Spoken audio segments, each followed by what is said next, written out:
Hello everyone, welcome to the Civil Engineering Unit. I wanted to take a couple minutes and just show you how to navigate around Schoology. It's a learning management system. It'll be a great resource that will allow you access to your information and all resources at any time. So let's get started.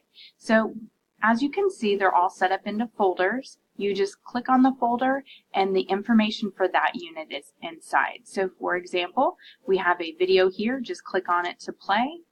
We can also see that here's an assignment and here's a discussion. Now with the discussions, you just type your information. I would highly encourage you to go ahead and type it in Word and then copy and paste it so that you can clean up any spelling errors or grammar issues. You can also click Next if you want to go back to the next assignment and or unit in this case. So now we're in Math and Physics Foundation. Here's a video, here's a quiz. When you take the quiz, you want to make sure that you are ready. So you will click on that quiz and then it will grade it quickly.